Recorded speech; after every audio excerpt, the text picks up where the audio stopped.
fa notoloran'ny loolona Rasoamianta Jasmina Issa fitaovana entina mifandray ireo ben'ny tanàna sy mpanolotsaina ao anatin'ny distrikta Analalava izao no natao dia entina indrindra namorana ny asan'izy ireo.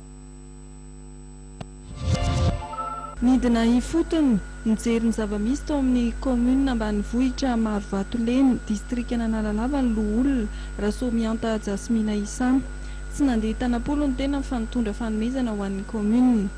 Tamin'ity dia ny ben'ny tanàna sy ny mpanolotsaina ny tanàna miisa 7 no nitoloran'ny loolona Rasoamianta Jasmina Issa finday fitaovana izay tena ilaina entina namorana ny fifandraisana sy ny fampitam-baovao avy any amin'ny commune Marovatoleny izay tena saron-dalana.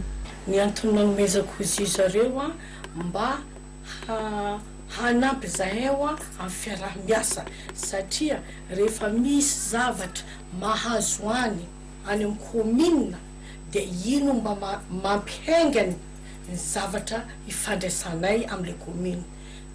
Ohatrany main tanàna misy zavatra fanampiana hoe ny dahalo tonga eo an-tanàna dia mba hazoko hanampiana zareo haingany dia nomeko telefona satria sarotra be ny lalina makany amin'izareo indrindrandrindra ny asara tsy afaka ny tomobila raha tsy mandeha lakana sy ny samo.